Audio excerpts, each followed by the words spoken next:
had no resources, no particular skills, no connections in mortal society. The mortal realm could be dangerous, especially given my new vulnerability. I needed a plan to face it. The irony of my situation did not escape me. It was the nature of all mortal adolescents to experience such anxiety at the prospect of leaving their childhood home for the harsh adult world. Knowing this did not make me feel better. I had come to no conclusion by the afternoon, but since I guessed that Shahar might have gotten over her fury with me by this point, I went in search of her.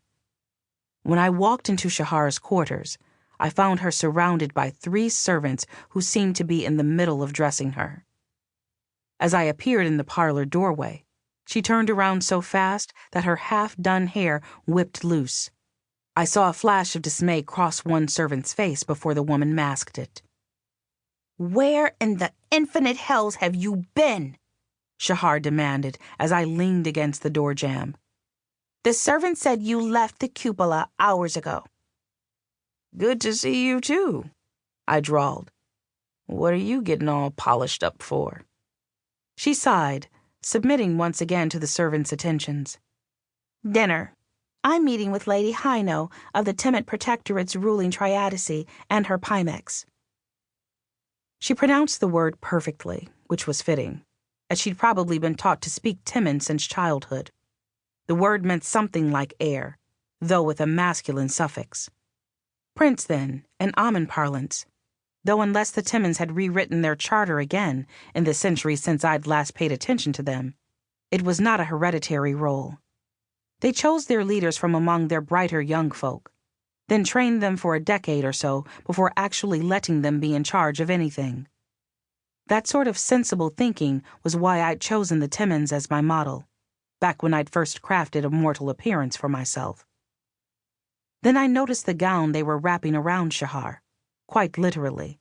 The gown seemed to consist of bands of subdued gold cloth, palm-wide, being woven over and under other bands until a herringbone pattern had been achieved.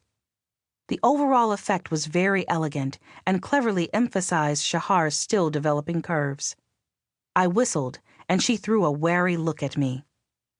"If I didn't know any better," I said, "I would think you were courting this prince. But you're too young, and since when have Arameri married foreigners? So this must be something else."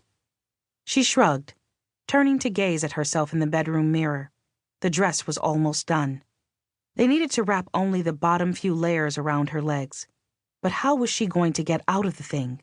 Perhaps they would cut it off her. "The Triadic likes beauty," she said. "And she controls the tariffs on shipping from High North, so it's worthwhile to impress her. She's one of the few nobles who can actually make things difficult for us."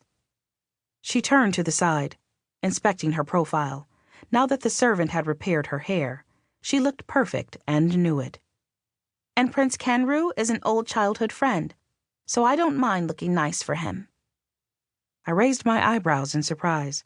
Arameri didn't usually let their children have friends, though I supposed friends were necessary, now that they had no gods. I went over to the parlor's couch and flopped onto it, not caring about the servants' glances. "So your dinner will be business and pleasure, then?" "Mostly business." The servants murmured something, and there was a pause as Shahar examined herself. Satisfied, she nodded, and the servants filed out. Once they were gone, Shahar slid on a pair of long, pale yellow gloves. "I mean to ask her about what happened to my cousins, in fact." I rolled onto my side to watch her. "Why would she know?" "Because the Timons are a part of a neutral group in the Nobles Consortium. They support us, but they also support progressive efforts like a revised tithe system and secular schools. The Order of Tempest can no longer afford to educate children beyond the age of 9, you see." Yes, I said, rubbing my eyes. "I don't care about the details, Shahar. Just tell me the important part." She sighed in exasperation, coming over to the couch to gaze haughtily at me. "I believe Hino has alliances with those high northern nobles who consistently vote against the interests of the Arameri and the consortium," she said. "And they I believe, are the source of the attacks on my family.